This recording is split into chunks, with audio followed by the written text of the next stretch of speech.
Você já deve ter ouvido falar sobre comércio via internet, ou então um termo mais americanizado, o e-commerce. Esta é uma linha de venda que está ficando muito popular aqui no Brasil, principalmente nas classes A e B. As classes C e D acabam não entrando nisso, porque não tem tanto acesso à internet assim. Mas para falar sobre o que é o e-commerce, quais são os riscos, quais são as vantagens para você que é empresário, eu chamei um especialista no assunto, que é o Rodrigo Sampaio, que é da empresa Estratégia Digital. É muito difícil imaginar uma empresa que não produz sites, mas que ajuda eles a funcionar. Quais são os meios que a Estratégia Digital usa? Exatamente, Flávia. O e-commerce, apesar de ser um meio de vendas muito usado em outros países, mas que no Brasil vem começando a crescer agora, ele possui um conjunto de características bem diferentes no comércio tradicional. Nós possuímos alguns clientes, por exemplo, a Refrigeração Caldana, que já havia 54 anos de experiências no mercado, só que sentiu um pouco de dificuldade, devido à falta de conhecimento operacional e da falta do traquejo, que dificultou conseguir montar um site de e-commerce sozinho. Então, aonde que entra a minha empresa nesse trabalho? Além da indicação de outras empresas que já possuem toda a estrutura disponível, no caso, o carrinho de compra, a informação criptografada, o site hospedado, o ambiente seguro, a minha empresa entraria para ajudar na otimização das legendas, edição de imagens, registro de domínio, criação de logotipo, de banner e principalmente na divulgação da loja virtual que vai ser colocada no ar.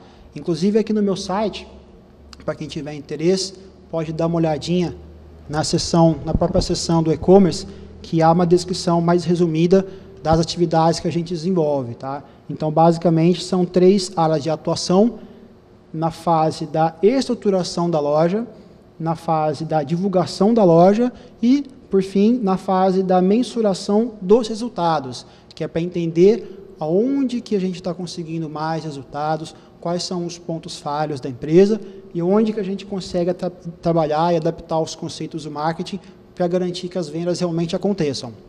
Bom, tudo isso que o Rodrigo está falando, ele vai explicar mais detalhadamente no decorrer do programa, porque hoje em dia não é só colocar o seu site no ar, ele tem que ser funcional e ele tem que servir para a empresa. É nesse ponto que a estratégia digital atua. Mas até a gente chegar lá nesse ponto, queria perguntar para o Rodrigo. A internet, quando surgiu, que não faz nem tanto tempo assim, ela já tinha esse potencial de vendas? Não, com certeza não. A internet ela surgiu nos Estados Unidos quando alguns militares inventaram um meio de comunicação desconhecido e que gradualmente passou-se a ser usado por algumas universidades. Tá? E a tecnologia acabou vazando e hoje ela é mundialmente um meio de comunicação que todo mundo praticamente usa para todas as formas de comunicação. Bom, mas o empresário que está assistindo o programa, ele deve estar se perguntando, mas a internet ajuda ou atrapalha o meu negócio? Bom, a internet, tudo depende da forma que a pessoa que gerencia, ou as pessoas, ou a diretoria da empresa, usam as ferramentas que a tecnologia possibilita. Tá? Com certeza, se o pequeno empresário tem alguma dificuldade em imprimir alguns arquivos, em edição de imagens, trabalhar com MSN, trabalhar com Skype, com certeza a empresa não vai conseguir trabalhar com tudo aquilo, não vai conseguir exercer o potencial que a internet possibilita. Em contrapartida, as empresas que têm uma ideologia mais favorável para esse tipo de trabalho conseguem adaptar-se muito bem àquilo que ela possibilita. Mas, no caso, uma empresa pequena que decide colocar um site de e-commerce no ar, vale a pena? Porque ela não acaba automaticamente concorrendo com o mundo inteiro? Na verdade, não. Tá? Digamos que com o mundo inteiro ela não consegue concorrer pelo seguinte aspecto.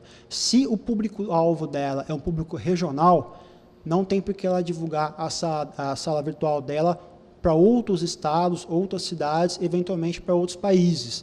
A questão de logística ela influencia muito e negativamente, infelizmente, no fechamento de vários tipos de vendas por causa da questão do custo.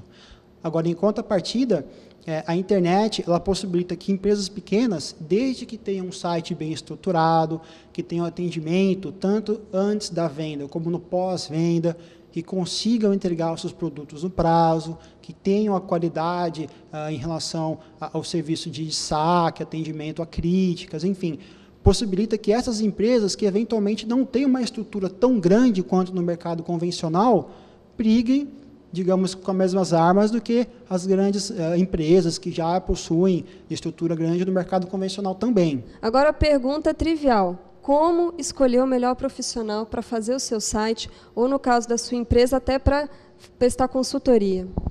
Flávia, essa resposta depende do objetivo que a pessoa tem em relação ao negócio online. Hoje em dia você encontra no mercado empresas que podem alugar uma sala virtual pagando 90, 150, até R$200, que depende da quantidade de produtos que a pessoa quer inserir nessa loja, ou você pode trabalhar comprando toda a estrutura de empresas que já têm esse padrão de trabalho, esse padrão de estrutura formado. Tá? Mas isso acaba saindo mais barato do que você ter uma loja física. Com certeza. Basicamente, os custos operacionais de uma loja de e-commerce, além da hospedagem do site, da manutenção, é você ter um funcionário que conheça bem da parte estrutural, da questão da característica dos produtos, da edição de imagens e, principalmente, conseguir fazer a publicidade da loja. Tá? Então, assim, a grosso modo, é necessário uma estrutura que é um computador, um telefone, uma linha de internet e uma pessoa que conheça um pouco de conceitos de marketing de internet, mas que saiba bem atender os clientes via telefone, ou via chat, ou via e-mail. O que acaba encurtando muita distância é o MSN, o próprio Skype, também isso tudo auxilia no caso do site do e-commerce. Exatamente, como eu falei anteriormente, a internet tem várias possibilidades que encurtam aí a distância entre a internet, tá? Agora me conta, existem formas diferentes de e-commerce? Se existem, quais que são elas? Bom, digamos que praticamente hoje existem 3 tipos de comércio dentro do e-commerce. A gente pode encontrar os sites de comparação de preço, dentre eles o Buscapé, o Bom de Faro. Podemos encontrar também sites que não necessariamente a pessoa tem que ter um site para conseguir divulgar os produtos dela lá. O Mercado Livre, dentre esses, é o mais conhecido. E tem também o site institucional, que são aquelas grandes empresas e que adaptaram a tecnologia delas e o conhecimento delas para a internet, como Magazine Luiza, Americanas.com, Fast Shop, enfim, vários outros tipos de sites que estão preocupados não só na venda, mas em conseguir fidelizar um cliente através das questões de marketing e questões institucionais também. É interessante frisar, Flávia, que por um site de comparação de preço e no Mercado Livre também, o que está em jogo ali é o preço do produto e não o peso da empresa que está fazendo ali aquela compra, tá? Apesar que as pessoas podem, e não só podem como devem, usar alguns critérios para diferenciar dentro daquele conjunto muito grande de vendedores quais são aqueles realmente profissionais, que a gente vai falar um pouquinho sobre isso mais para frente. Mas, de qualquer forma, são objetivos diferentes de venda dentro do e-commerce. Como é que é feita a publicidade na internet da empresa? Isso depende, Flávia, do objetivo da empresa também. Quais são os aspectos que ela tem que levar em conta quando ela pensa em publicidade na internet?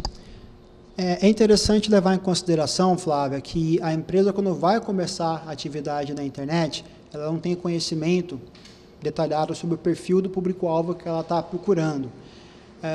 Basicamente, as pessoas que já possuem o hábito de navegar na internet, que usam a ferramenta como um meio de trabalho, enfim, que têm experiência no e-commerce, elas tendem a procurar os produtos indo direto para sites de comparação de preço.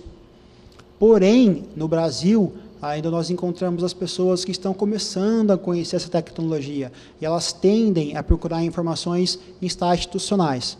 Então, mais uma vez, é interessante que essa empresa, quando for começar, trabalhe com as duas frentes, que é a comparação de preço e o mecanismo de busca, por exemplo, o Google e outras formas mais tradicionais de publicidade dentro da internet. E com o passar dos meses, ela vai identificando qual delas que é mais viável, qual que apresenta maior retorno e foque a publicidade nelas para cada uma dessas.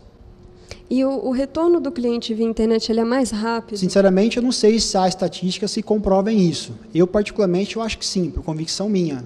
Eu sou um adepto do e-commerce e venho comprando muitas coisas pela internet e eu acho que é uma grande tendência de mercado. Agora, o que está em jogo também é a formação de várias gerações de pessoas que estão crescendo condicionadas à internet e que cada vez mais né, estão usando o e-commerce como meio tradicional de compra.